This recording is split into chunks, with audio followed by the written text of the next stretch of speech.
আসসালামু আলাইকুম। আমরা এখন দেখব risk management in financial institutions RMFI এই সাবজেক্টের আমরা দেখব হচ্ছে মডিউল সি দেখব risk management responsibilities and checklist. তো এই অধ্যায় থেকে আমরা আলোচনা করব। আজকে এখান থেকে আলোচনা করব সিআরও নিয়োগের জন্য কি কি ন্যূনতম মানদণ্ডগুলি বিবেচনা করা উচিত। Chief relationship officer CRO. আচ্ছা, এই সিআরও কিন্তু অত্যন্ত গুরুত্বপূর্ণ একটি টপিক। এই অধ্যায়ের অত্যন্ত গুরুত্বপূর্ণ টপিক। এখন আমি একটা কথা বলে নেই, যে কথাটা আমি বারবার বলি, প্রশ্ন বোঝা কিন্তু আমাদের কাছে অত্যন্ত গুরুত্বপূর্ণ। একটা প্রশ্ন, এই পড়াগুলো কিন্তু সবই মোটামুটি ইজি, কিন্তু প্রশ্নগুলা একটু এঁকে বেঁকে দেয়, যার কারণে আমি ধরতে পারি না। এই কথা কিন্তু আমি বারবার বলি, প্রশ্ন বোঝা অত্যন্ত গুরুত্বপূর্ণ একটা বিষয়। আপনি লিখতে পারবেন, আপনার জানা আছে সবই, কিন্তু প্রশ্ন না বোঝার কারণে আমরা কিন্তু এটা করতে পারি না, মানে লিখতে পারি না ভালো মতো। আচ্ছা,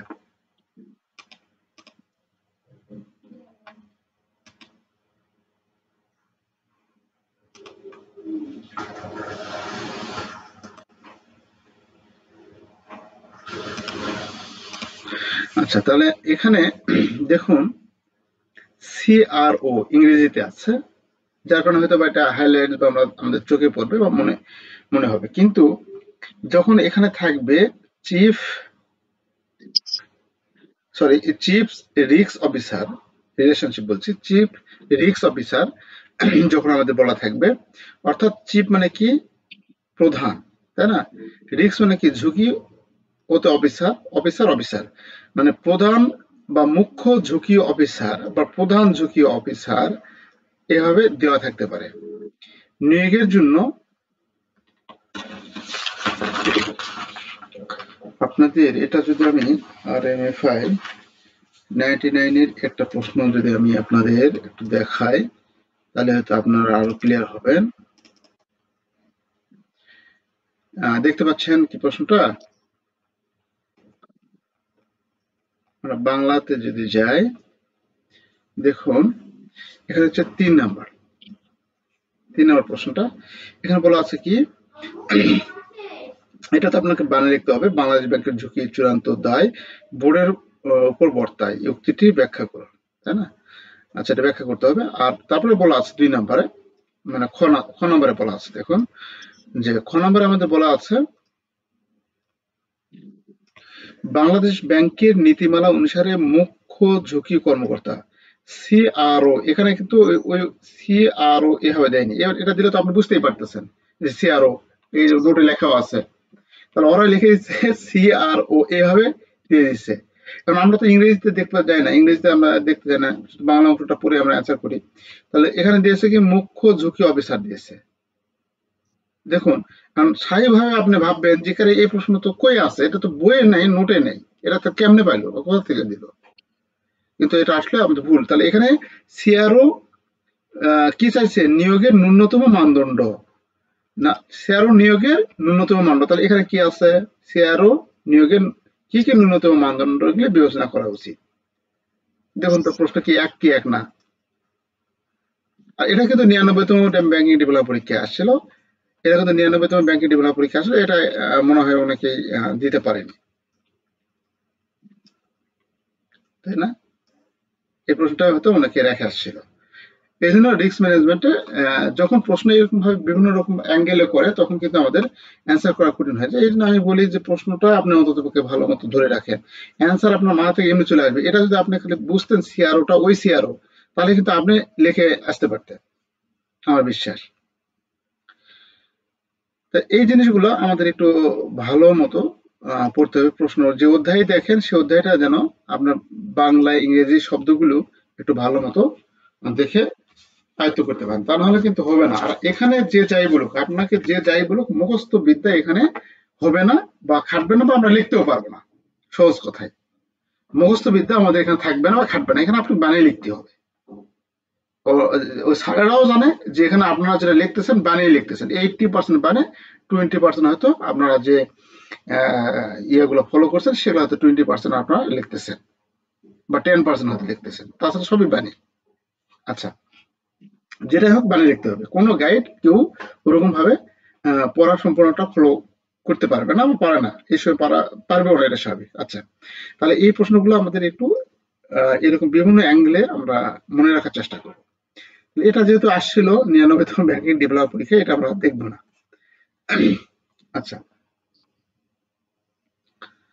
তারপরে সিআরও থেকে আর আমরা দেখবো না, এখানে সিআরও থেকে তো আসছিল প্রধান রিস্ক কর্মকর্তার দায়িত্ব, এই যে এটাও আমাদের কাছে অনেক গুরুত্বপূর্ণ একটা প্রশ্ন। হ্যাঁ, প্রধান ঝুঁকি কর্মকর্তা, প্রধান ঝুঁকি কর্মকর্তা বা এখানে যেটা আসছিল মুখ্য ঝুঁকি কর্মকর্তা, প্রধানের জায়গায় এখানে মুখ্য দিয়েছে, মুখ্য ঝুঁকি কর্মকর্তা দায়িত্ব আসে নাই, বাট এখানে আমাদের যদি এবছর দেয়, হ্যাঁ, মুখ্যর জায়গায় সিআরও দায়িত্ব আলোচনা করব। তো যেহেতু ইনি প্রধান ঝুঁকি ডিপার্টমেন্টের প্রধান, সেহেতু এনার দায়িত্বগুলো হবে তদারকি করা, নিয়ন্ত্রণ করা, বিভিন্ন প্রক্রিয়া দেওয়ানো, বিভিন্ন কাজের জন্য নির্দেশনা দেওয়া, এই জিনিসগুলো করা, তাই না? তাহলে এর কাজগুলোই হবে, এনার কাজগুলোই হবে কিন্তু এই। তাহলে এর এক নম্বর আছে ব্যাংকের ঝুঁকি ব্যবস্থাপনা কার্যাবলী উন্নয়ন এবং বাস্তবায়নে তদারকি করা, ব্যাংকের ঝুঁকি ক্ষুধা বিকাশে মানে রিস্ক অ্যাপেটি যেটা আমরা পড়ে আসছি, বিকাশে এবং ঝুঁকি সীমার কাঠামোতে ঝুঁকির ক্ষুধা অনুবাদ করার জন্য বিশ্লেষণা জায়গাটা বলা আছে। এটা যে আরেকটা বিষয় বলি, যে পড়াটা বা যে পয়েন্টটা আপনাকে জটিল লাগবে সঙ্গে সঙ্গে ওটা স্কিপ করে যাবেন। ওটার জন্য আমাকে জোর করে যে মনেই রাখতে হবে এরকম আপনারা কখনো করবেন না। তারপরে আছে ব্যাংকের ঝুঁকি বিকাশে, যেটা বললাম ব্যাংকের সামগ্রিক কৌশলগত পরিকল্পনা অর্জন এবং ঝুঁকি গ্রহণ এবং সীমা আনুগত্যের সাপেক্ষে তাদের কার্যকারিতা পর্যবেক্ষণ করা। তাহলে এখানে আমাদের কার্যকারিতাগুলো পর্যবেক্ষণ করা, আমাদের কৌশলগত ঝুঁকি সিদ্ধান্ত গ্রহণ, কাজকর্ম আমাদের প্রসেস অনুযায়ী ঠিক মতো হচ্ছে কিনা, আমাদের ঝুঁকি করার জন্য মানে ঝুঁকি নিরূপণ করার জন্য বা ঝুঁকি মিটিগেট করার জন্য আমাদের প্রয়োজনীয় উপকরণ আছে কিনা, আমাদের কোনো উপকরণ বা ম্যান পাওয়ারের ঘাটতি থাকলে সেগুলো আমাদের রিপোর্টিং গ্রহণ করা, আমাদের যে শাখা আছে সেই শাখা থেকে রিপোর্টিং গ্রহণ করা, এরকম পয়েন্টগুলো আমরা এখানে 5-7টা পয়েন্ট আমরা লেখার চেষ্টা করব। অর্থাৎ আপনার ডিপার্টমেন্টে, আপনি যে ডিপার্টমেন্টে আছেন সেই ডিপার্টমেন্টের যদি হেড আপনার কাছ থেকে একটা কোনো রিপোর্টিং চায় বা তার কাজটা কি, সেই কাজটা আমরা এখানে লিখবো, এখানে বানিয়ে লিখবো আর কি। তো ওই রকম এখানে ঝুঁকি প্রদানের কাজ কি হতে পারে সেটা আমরা এই ঝুঁকি প্রদানের উপর যে দায়িত্ব থাকতে পারে কি কি সেই বিষয়গুলো আমরা এখানে তুলে ধরবো। এখানে অনেকগুলো দেওয়া আছে, এতগুলো আমরা লিখবো, এখান থেকে 5টা থেকে 6টা সর্বোচ্চ আমরা এখানে লিখবো। আচ্ছা, এখানে অনেকগুলো আছে।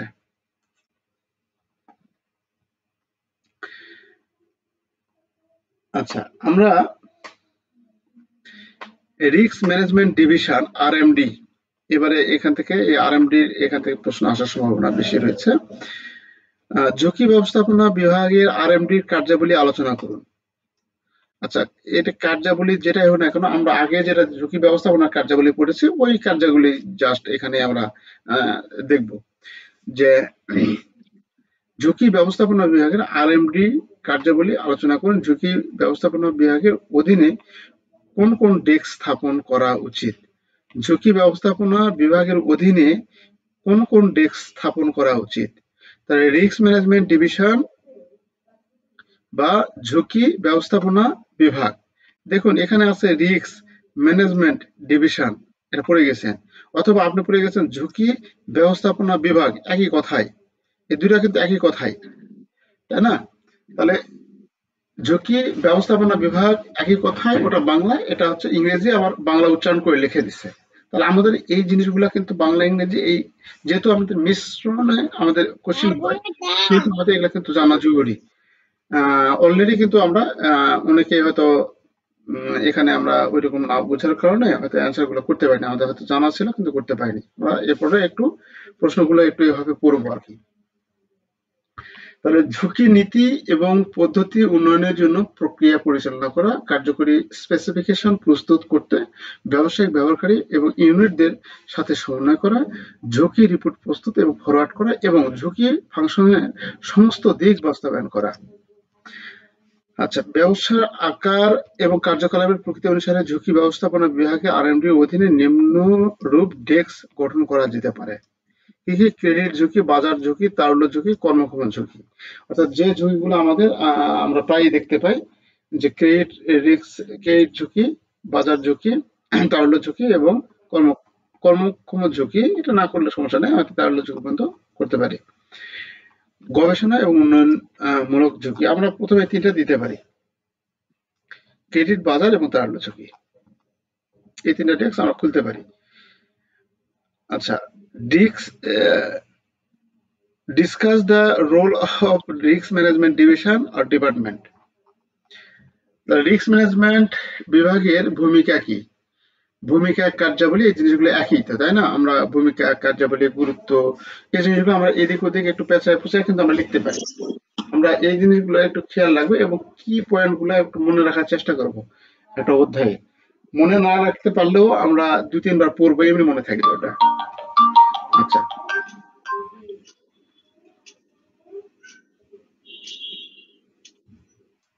Video call. হ্যালো ভাই, সালাম আলাইকুম। জি, হচ্ছে তো।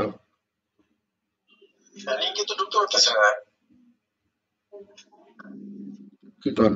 সবাই তো জয়েন করছে। আচ্ছা ঠিক আছে, আমি লিংক আপনাকে দিচ্ছি, এখন দিচ্ছি। সবাই জয়েন করছে। আচ্ছা,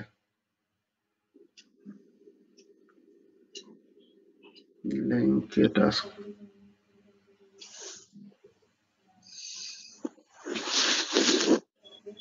একটু আমি লিংকটা দিয়ে শুধু ভাই।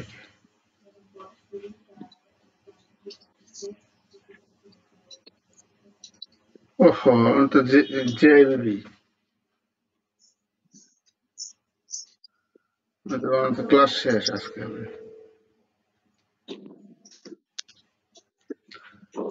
ভাই সালাম আলাইকুম। আপনার তো ফার্স্ট ফার্স্ট পার্ট তো শেষ, ফার্স্ট পার্ট হচ্ছে 9:30 পর্যন্ত, এখন সেকেন্ড পার্টের ক্লাস চলতেছে। হ্যাঁ, আচ্ছা জি, সালাম আলাইকুম। আচ্ছা, তাহলে ঝুঁকি ব্যবস্থাপনা বিভাগীয় আরএমডি ভূমিকা আলোচনা করুন। তাহলে ঝুঁকি ব্যবস্থাপনা বিভাগের কার্যাবলী যদি আমরা এখানে দেই, যে কি কারণে এটা গুরুত্ব রয়েছে, ভূমিকা রয়েছে, সেই জিনিসগুলো এখানে আমরা তুলে ধরবো। এখানে আমরা পয়েন্ট দিয়ে তুলে ধরার চেষ্টা করবো। এই যে এখানে অনেক আছে, আমরা এখান থেকে পয়েন্ট আকারে যে কোনো 5টি বা 6টি আমরা এখানে তুলে ধরবো আমরা। তাহলে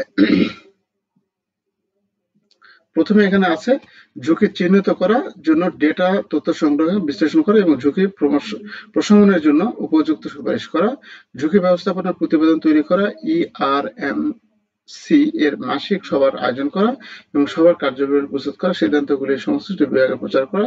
বলো, অনেক দেওয়া আছে, দেখে নেবেন। এটা আমাদের করতে হয় আর কি, এগুলা ব্যাংকে যারা আছেন তারা করতে হয়। এই জিনিসগুলা আমাদের একটু পড়তে হবে, পড়ে 4-5টি পয়েন্ট একটু আমরা আলোচনা করব। ঝুঁকি ব্যবস্থাপনা বিভাগের ভূমিকা, ভূমিকা বলতে তার কার্যাবলী, তার রোল কি, তার এই জায়গায় কি জন্য গুরুত্ব, মানে কি জন্য এই ডিপার্টমেন্ট আছে, সেই গুরুত্বগুলো এখানে তুলে ধরবো আমরা। তারপরে আছে desk wise function of RMD. আরএমডির ডেস্ক ওয়াইজ ফাংশন আলোচনা করতে হবে। আরএমডি কিন্তু এবারে আসার সম্ভাবনা রয়েছে, গুরুত্ব অনেক আর কি, এবারে আসার সম্ভাবনা রয়েছে আর কি। তাহলে ডেস্ক ওয়াইজ যখন আরএমডির এখানে ফাংশন তুলে ধরা হয়েছে, ঝুঁকি risk management division, risk management ডিভিশনের আমাদের কার্যাবলী এখানে যখন আলোচনা করব, ক্রেডিট রিস্ক রিলেটেড ডেস্কের কাজ, অর্থাৎ যারা ঋণ দেয়, যারা ঋণ এবং অ্যাডভান্সের সাথে জড়িত, তাদের এই সমস্ত যে ঝুঁকিগুলো রয়েছে, সেই ডেস্কের কি কি কাজ আছে সেগুলো এখানে আমরা তুলে ধরেছি। সেক্টর, শিল্প, ভৌগোলিক অবস্থান, নিয়ন্ত্রক সীমা, সর্বোত্তম, এগুলো সব ঝুঁকি ব্যবস্থাপনা নীতি, ম্যানুয়াল এবং পরিচালনা সহায়তা এবং অর্থনৈতিক ব্যবস্থা। এখানে আমাদের একজন ক্রেডিট অফিসার কি কি রিস্কের মধ্যে কাজ করে বা কি কি রিস্ক তারা ফেস করে বা রিস্ক ফেস করতে পারে বা ভবিষ্যতে হতে পারে, এই ধরনের ইয়েগুলো এখানে আমরা তুলে ধরবো। ক্রেডিট রিস্ক রিলেটেড ডেস্কের কাজ, এখান থেকে আমরা 3টা দেওয়ার চেষ্টা করব। যে আমরা কি ডেস্কের কাজ হচ্ছে আমাদের যে প্রসেস অনুযায়ী আমরা লোন দিচ্ছি কিনা, আমাদের ভ্যালুয়েশন ঠিক আছে নাকি, সে আমাদের সিকিউরিটি ঠিক আছে নাকি, সিকিউরিটি ভ্যালিডেশন ঠিক আছে নাকি, আমাদের ইনস্ট্রুমেন্ট গুলো ঠিক আছে নাকি, এই জিনিসগুলো আমরা দেখবো।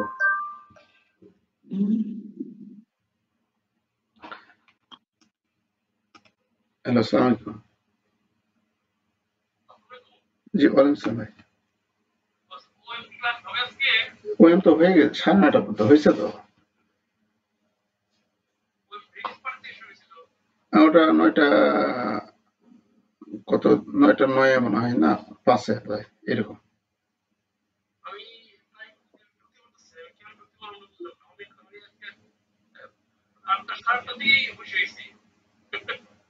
ও,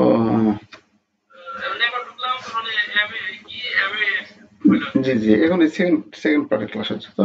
আচ্ছা আচ্ছা, হ্যাঁ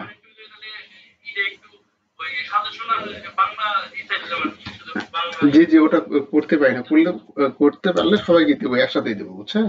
আমি এখন করতে পারি না, একটু ওই সেকেন্ড পার্টের ক্লাস চলছে তো, আমি দিচ্ছি। আচ্ছা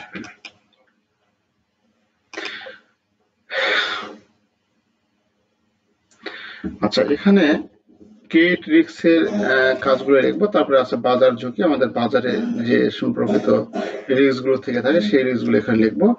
বাজার রিস্ক, ক্রেডিট রিস্ক রিলেটেড ওই ওখানে যেটা আমরা পড়ছিলাম এর আগের প্রশ্নে, যে কি কি ডেস্ক আমরা স্থাপন করতে পারি সেই ডেস্ক গুলো এখানে আমরা ইয়া করবো, ডেস্কের কাজগুলো এখানে করবো। তার হলো ঝুঁকি, ইন্টারেস্ট রেট ঝুঁকি, আর প্রতিযোগিতার ঝুঁকি, অপারেশনাল রিস্ক ঝুঁকি, গবেষণা ঝুঁকি, এরকম ঝুঁকি যে কাজগুলো আছে সে কাজগুলো এখানে তুলে ধরবো আমরা।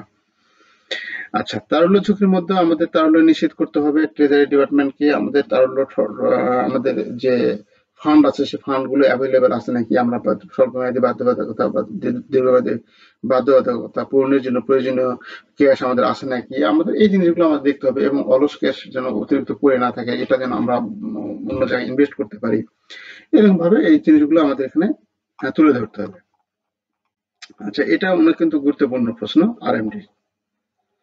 আচ্ছা, এখন আপনাদের যেটা আছে হচ্ছে আজকে 18 তারিখ, তাহলে আজকে 18 তারিখ, আরএমএফআই কম এখন হবে, কম আছে হচ্ছে 10টা 5 থেকে।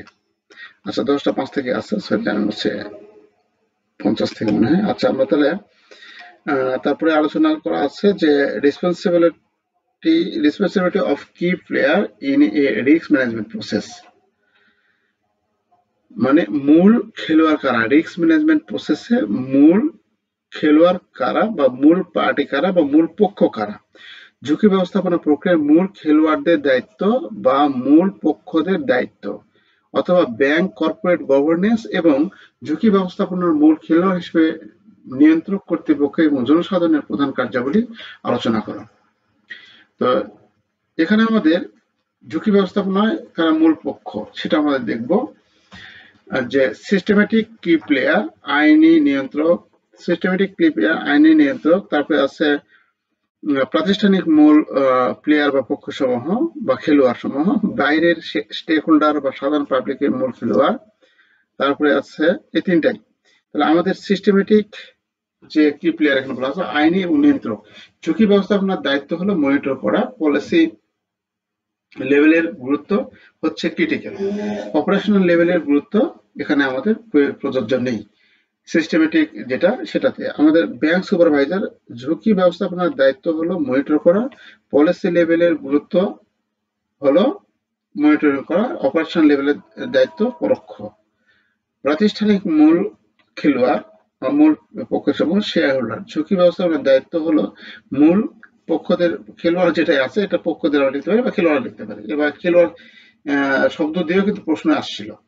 নিয়োগ করা, পলিসি লেভেলের গুরুত্ব পরোক্ষ, অপারেশনাল লেভেলের গুরুত্ব পরোক্ষ, মানে কোন লেভেলের গুরুত্ব কি সেটা এখানে আমাদের আলোচনা করা আছে, এটা আমরা দেখবো। এটা হচ্ছে মূল খেলোয়াড় কারা, এটা আসছে আর কি, তাদের দায়িত্ব সমূহকে কি বর্ণনা করুন, এই প্রশ্নটাও আসছিল অনেক সালে।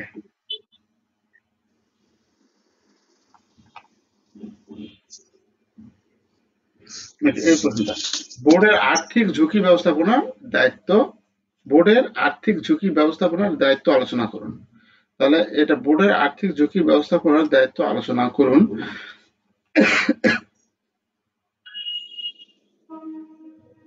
এই প্রশ্নগুলো বেশি আসে। তো এখানে বলা আছে প্রতিটি ঝুঁকি ব্যবস্থাপনা এলাকার জন্য একটি স্পষ্ট দর্শন প্রণয়ন করুন। প্রতিটি স্তরে কর্তৃপক্ষ এবং দায়িত্ব সুস্পষ্ট প্রতিনিধিত্ব অন্তর্ভুক্ত করে এমন কাঠামো ডিজাইন এবং অনুমোদন করুন। নীতিগুলি পর্যালোচনা করুন এবং অনুমোদন করুন যা স্পষ্টভাবে গ্রহণযোগ্য ঝুঁকির পরিমাণ নির্ধারণ করুন এবং যেগুলি ব্যাংকের নিরাপদ পরিচালনার জন্য প্রয়োজনীয় মূলধনের পরিমাণ এবং গুণগত মান নির্দিষ্ট করে। তাহলে মোট কথা এখানে ঝুঁকি, বোর্ডের আর্থিক ঝুঁকি ব্যবস্থাপনা দায়িত্ব আলোচনা করতে হবে। আর্থিক ঝুঁকি ব্যবস্থাপনার দায়িত্ব আলোচনা করতে বলছে। তাহলে আর্থিক ঝুঁকি মানে এখানে আমাদের আর্থিক বিষয়গুলো অন্তর্ভুক্ত থাকবে, বেশি বেশি আমাদের আলোচনার মধ্যে ফুটে উঠবে। তারপরে ডিরেক্টর এবং অন্যান্য সংশ্লিষ্ট পক্ষকে প্রদত্ত ক্রেডিট পর্যালোচনা, উল্লেখযোগ্য ক্রেডিট এক্সপোজার এবং প্রণীত বিধানগুলি পর্যাপ্ত সহ অবস্থানগুলির সীমা অতিক্রম করে এমনগুলো ব্যাখ্যা পান। মানে আমরা কোনো ক্রেডিটের সীমা এক্সপোজার হয় বা সীমা অতিক্রম করছে, মানে আমরা ধরুন আমরা ব্যতিক্রম কিছু লোন দিয়ে থাকি না, যে সীমা অতিক্রম হয়েছে তারপরে লোন দিয়ে থাকি, তারপরে সংশ্লিষ্ট কোনো পক্ষ খাতে তো লোন দেওয়া গেল তারপরে সেখানে লোন দিয়ে থাকি। তো কি জন্য লোন দিয়েছে এটার যেন ব্যাখ্যা আমাদের কাছে রেডি থাকে, সে কথা বলা আছে। নিশ্চিত করুন যে অভ্যন্তরীণ ক্রেডিট ফাংশন নীতি এবং পদ্ধতির আনুগত্যের পর্যালোচনা অন্তর্ভুক্ত রয়েছে। এই বিষয়গুলো আমাদের এখানে বোর্ডের আর্থিক ঝুঁকি ব্যবস্থাপনার দায়িত্ব এখানে আমাদের তুলে ধরতে বলছে, যে আর্থিক ঝুঁকি আমাদের কারবারে কি ক্ষতি বা কি ঝুঁকির মধ্যে রয়েছে, আর্থিক ঝুঁকির মধ্যে রয়েছে, সেইগুলা এখানে আমাদের দায়িত্ব আলোচনা করতে বলছে। যে বোর্ডে আমাদের পর্যালোচনা হবে, বোর্ডে আলোচনা হবে কোনো ব্যাংক বা কোনো ব্রাঞ্চ যদি কোনো তার নীতি নৈতিকতার বিরুদ্ধে যদি কোনো কাজ করে থাকে এবং সেটা যদি আর্থিক ঝুঁকির মধ্যে পড়ে, তাহলে সেই ঝুঁকিগুলোর এখানে জবাবদিহিতা বা কি জন্য হইলো সেটা কারণ দর্শাতে বলা হতে পারে। বা তাদের কাজ হচ্ছে, বোর্ডের দায়িত্ব হচ্ছে যেগুলো তদারকি করা এবং এদের কৈফিয়ত চাওয়া বা এদের হচ্ছে এগেনস্টে তাদের মতামত চাওয়া, যে এটা কেন করা হয়েছে, এটা কেন করা হলো, এটা কি হলো, এটা কি জন্য হলো, এরকম।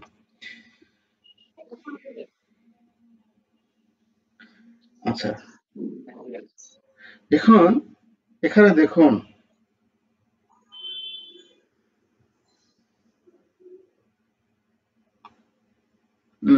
একটা প্রশ্ন এসেছে আমাদের এখানে ৩ নম্বরে, যেটা এসেছে যে নিরীক্ষা কমিটি এবং অভ্যন্তরীণ নিরীক্ষকদের পর্ষদের ঝুঁকি ব্যবস্থাপনা কার্যক্রম সম্প্রসারণ হিসেবে বিবেচনা করা হয়। আপনি কি এই বিবৃতির সাথে একমত? আপনার উত্তরের পক্ষে যুক্তি দিন। আমাদের এখানে কি লেখা আছে প্রশ্নে? অডিট কমিটি, অডিটের বাংলা হচ্ছে কি নিরীক্ষা, ঠিক আছে? তাহলে এটাই হচ্ছে আমাদের এখানে নিরীক্ষা কমিটি। তারপরে কি আছে? অভ্যন্তরীণ নিরীক্ষকদের, মানে অভ্যন্তরীণ নিরীক্ষকদের আছে। এখানে আবার বলা আছে অভ্যন্তরীণ নিরীক্ষকদের দায়িত্ব আলোচনা করুন, দায়িত্ব আলোচনা করুন। তাহলে এখানে আমাদের এই দুইটা বলা আছে, নিরীক্ষা কমিটি এবং অভ্যন্তরীণ নিরীক্ষকদের পরিচালনা পর্ষদের ঝুঁকি ব্যবস্থাপনা কার্যক্রমে সম্প্রসারণ হিসেবে বিবেচনা করা হয়। আপনি কি এই বিবৃতির সাথে একমত? আপনি হ্যাঁ অবশ্যই একমত এবং আপনার উত্তরের পক্ষে যুক্তি দিন। তাহলে আমরা যখন এই অডিট কমিটি এবং অভ্যন্তরীণ অডিট নিরীক্ষকদের দায়িত্ব পড়ব, তখন কিন্তু আমরা এই জিনিসটা প্রশ্নের অ্যান্সারটা সঠিকভাবে করতে পারবো। আপনার যে এটাই যে দিবে ওইরকম কিন্তু না। হুম, এইরকম যে হুবহু তুলে দিবে ওইরকম কিন্তু না, আপনার এই জিনিসটার মধ্যে থেকে প্রশ্নগুলো বানিয়ে রাখতে হবে। আচ্ছা, তাহলে এখানে বলা আছে আর্থিক ব্যবস্থাপনায় অডিট কমিটি এবং অভ্যন্তরীণ নিরীক্ষকদের দায়িত্ব হলো বোর্ডের নীতি এবং পদ্ধতি ব্যবস্থাপনার আনুগত্য পর্যালোচনা করা, ব্যবস্থাপনা দ্বারা বোর্ডকে রিপোর্ট করা, তথ্যের পর্যাপ্ততা এবং যথাযথতা যাচাই করা, নীতি পদ্ধতি মেনে চলার বিষয়ে কার্যক্রমের বোর্ডের কাছে রিপোর্ট করা, এগুলো সব আমাদের এখানে দেওয়া আছে। মানে তাদের দায়িত্ব কর্তব্যগুলো কি কি, তারা আমাদের অডিট করবে, কার্যক্রম অডিট করবে, তারা একটা স্বাধীনভাবে সেটা পর্যালোচনা করবে, এটা কোনো পক্ষ দ্বারা তারা নিয়ন্ত্রিত হবে না। এরকম তারা স্বাধীনভাবে সেটা দিবে এবং তারা স্বাধীনভাবে কাজ করতে পারবে। হ্যাঁ, এই দায়িত্বগুলো তাদের আছে এবং ভুলভ্রান্তি ধরিয়ে দিতে হবে এবং কি করতে হবে সেটাও তারা মোটামুটি বলে দিবে। এই জিনিসগুলো হচ্ছে তাদের দায়িত্ব। দায়িত্ব মধ্যে পড়ে অডিট কমিটি এবং অভ্যন্তরীণ নিরীক্ষকদের মধ্যে। আচ্ছা, তাহলে আমরা এই প্রশ্নটা কিন্তু এখান থেকে আমরা লিখতে পারি যে ঝুঁকি ব্যবস্থাপনা কার্যক্রমের সম্প্রসারণ হিসেবে বিবেচনা করা হয়। হ্যাঁ, এটা সম্প্রসারণ হিসেবে বিবেচনা করা হয় যে তারা এক্সট্রা আমাদের ঝুঁকি ব্যবস্থাপনা সংক্রান্ত বিভিন্ন তথ্য দিয়ে এগুলা প্রশমন করার চেষ্টা করে থাকে। উত্তরের পক্ষে আপনার যুক্তি দিবেন এরকম যে অডিট নিরীক্ষা কমিটি এবং অভ্যন্তরীণ নিরীক্ষকরা আমাদের বিভিন্ন ভুলভ্রান্তি বা ঝুঁকি যে জায়গায় আছে সেই জায়গাগুলো আমরা ধরিয়ে দিই এবং সেখান থেকে ঝুঁকি কমানোর জন্য বা ঝুঁকি যেন তৈরি না হয় সেজন্য আমরা কি করব সেটা তারা আমাদের বলে দেয়। এরকম ভাবে এই প্রশ্নগুলা একটু পেঁচিয়ে 2-4 লাইন বানিয়ে এটা লেখার চেষ্টা করব। হ্যাঁ, তাহলে কিন্তু আমরা পারবো আর কি। তো এই জিনিসগুলো আমাদের একটু মাথায় রাখতে হবে। হুম, সবই প্রশ্ন আপনাদের জানা, আপনাদের পরীক্ষায় যে প্রশ্ন আসেনি ওই প্রশ্ন মানে আপনার মনে হতে পারে এটা পড়িনি, ওই প্রশ্নটা আপনার জানা, এটা আপনি মাথায় রাখবেন। যেটা আপনি মনে করতেছেন কখন পড়েনি ওই প্রশ্নটা আপনি জানা, আপনি 20 বছর 10 বছর 15 বছর যাবৎ ব্যাংকে চাকরি করতেছেন আপনার জানা নাই, এটা কথা হলো? জানা আছে। হ্যাঁ, জানা আছে, জাস্ট আমরা ওইরকম অ্যানালাইসিস করি না, যার কারণে হয় না, হয়ে ওঠে না। আচ্ছা, যাই হোক, আমরা 10টা 5-এ শুরু করবো, ক্রেডিট অপারেশন ম্যানেজমেন্ট শুরু করব। যাদের ক্রেডিট অপারেশন আছে তারা লিঙ্কটা কেটে দেয়, এই লিঙ্ক হচ্ছে কেটে যাবে আবার, হ্যাঁ, কেটে দিয়ে আবার একটু টাচ করে ঢুকবেন। সবাই ভালো থাকবেন, আসসালামু আলাইকুম।